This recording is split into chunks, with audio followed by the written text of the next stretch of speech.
Bora falar sobre Rafael Veiga e uma situação para lá de inusitada do meio atacante de 29 anos de idade no Palmeiras. Titular absoluto e protagonista nas últimas temporadas, o Veiga tem convivido com o banco de reservas e em alguns casos, como nesse final de semana, ele nem saiu do banco. Foi na vitória por 2-1 contra o Red Bull Bragantino, mesmo perdendo na etapa final, o Abel Ferreira fez substituições, o Abel é comissão, né? O Abel não estava no banco de reservas, mas foram feitas substituições e o Veiga continuou por lá sem ser utilizado. Rafael Veiga, que havia jogado apenas 25 minutos contra o Bolívar, 11 minutos contra o São Paulo e outros 7 minutos contra o Cerro Porteño. Na volta ao futebol, depois de uma pequena lesão, ele nem havia entrado contra o Vasco da Gama. A lesão tinha ocorrido em 9 de abril, quando ele saiu com apenas 12 minutos de campo do confronto contra o Cerro Porteño, Allianz Parque, Libertadores da América. Em meio a essa situação chata e ruim do Veiga, a pergunta que fica é, será que ele vai ser negociado na metade do ano? Acho improvável. Até porque a transferência do Veiga demandaria muito dinheiro. E qual clube vai investir pesado num atleta que perdeu espaço e soma na atual temporada 20 jogos, apenas 2 gols e 6 assistências, números bem inferiores aos quais a gente se acostumou vendo o Veiga com a camisa alviverde. O Neosmar Ramos quer saber se o Rafael Veiga pode pintar no Cruzeiro depois do Mundial. Abraços. Deixa eu só dar uma conferida no número de jogos do Veiga. O Veiga tem 3 jogos no Campeonato Brasileiro, porque só para vocês entenderem, o Veiga... Você caiu? Sobre o Veiga, até fui pesquisar, o Veiga tem 3 jogos no Campeonato Brasileiro, né? Ele ficou no banco de reservas, não foi utilizado na vitória por 2-1 de virada contra o Red Bull Bragantino. Se tivesse 6 jogos e não tivesse entrado, a gente poderia levantar alguma suspeita de que o Palmeiras tem planos de negociá-lo e tal, mas não parece ser o caso.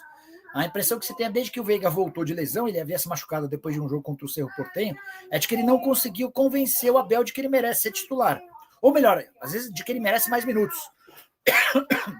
Só para lembrar, antes desse jogo em que ele não entrou em campo, o Veiga havia jogado só poucos minutos contra. Foram 25 minutos contra o Bolívar, 11 minutos contra o São Paulo e 7 minutos contra o Cerro Porteño, tá?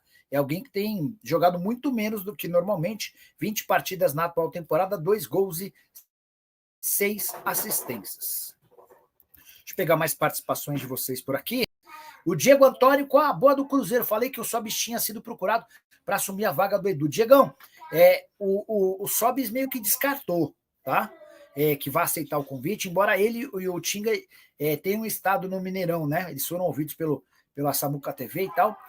Eu fiquei com a pulga atrás da orelha depois da entrevista do Tinga.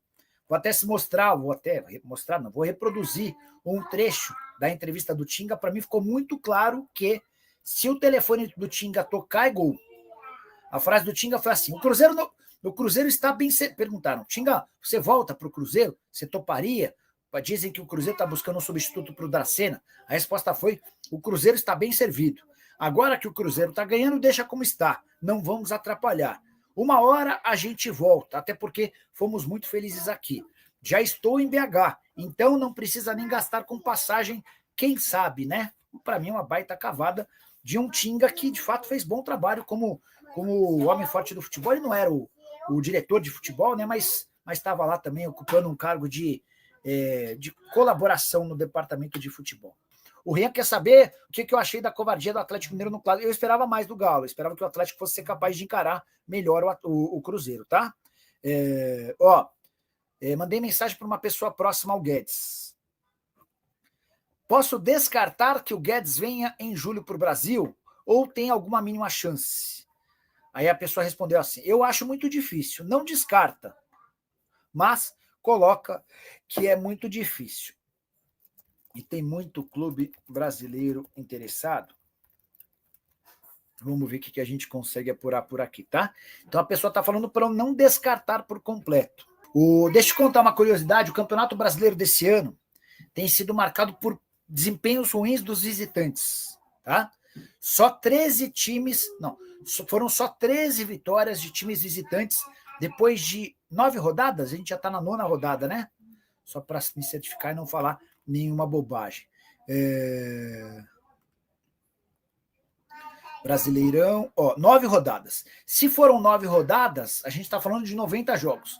De 90 jogos, só 13 terminaram com vitória dos visitantes. E aí uma observação importante: na comparação com as 9 primeiras rodadas do ano passado, eram 25 vitórias de visitantes.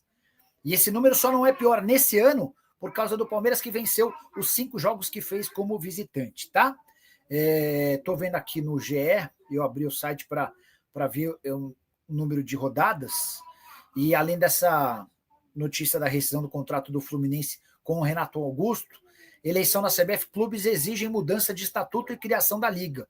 Em nota, a maioria de integrantes da LFU e Libra, que não apoiam o futuro presidente da entidade, fazem série de exigências à futura nova gestão.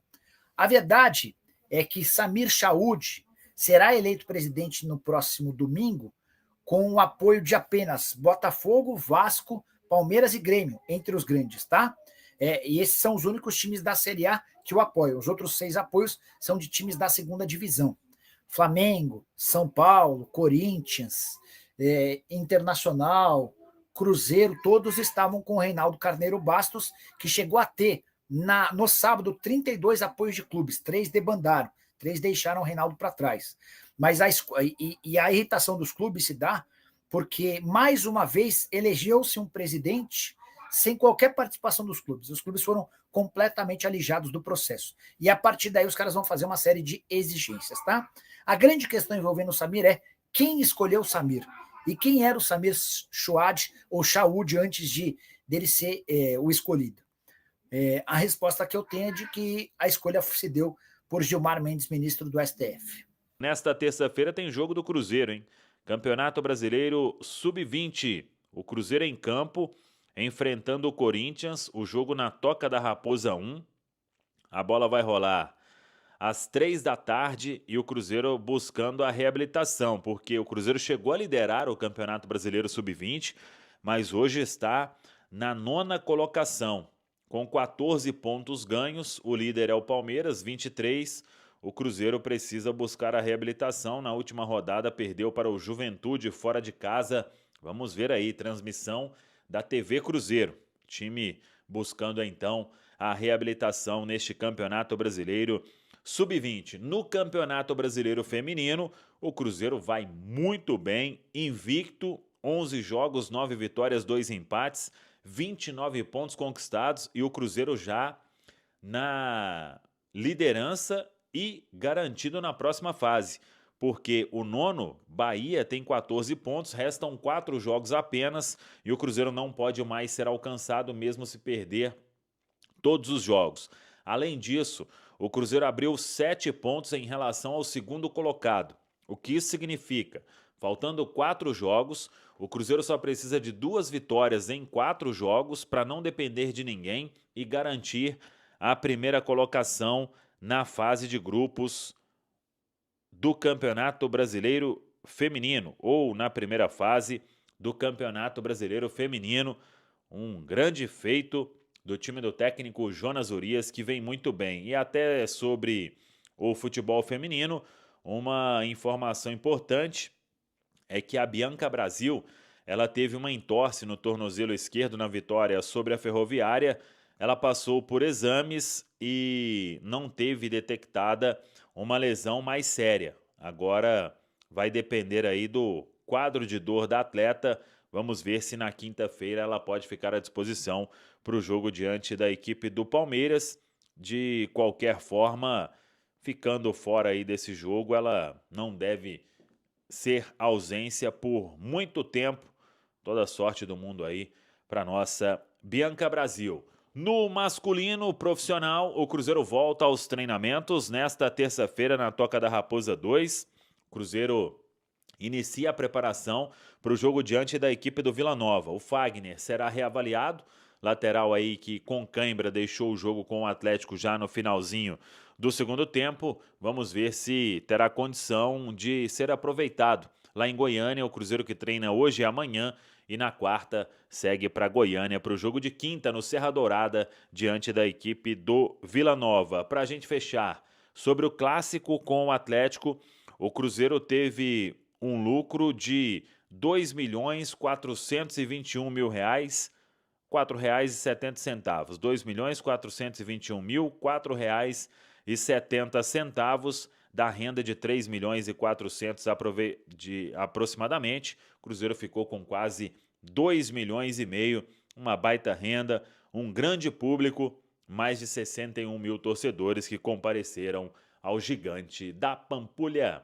Tá falado, pessoal? Isso aí, torcedor cruzeirense. O Cruzeiro tem aí essa partida da Copa do Brasil contra o Vila Nova, onde busca a classificação para a próxima fase na Copa do Brasil, as oitavas de finais, além de embolsar aí mais dinheiro, né, como premiação.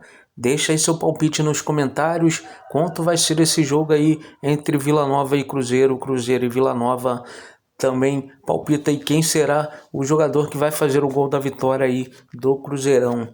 E também se inscreve no canal se ainda não for inscrito, ativa o sininho de notificações para não perder nenhum conteúdo aqui do canal Análise Cruzeiro. Compartilha o vídeo com mais amigos cruzeirenses e pede para eles também se inscreverem no canal e apoia o nosso canal se tornando um membro para a gente trazer aí muito mais novidades para você do nosso querido, amado Cruzeiro.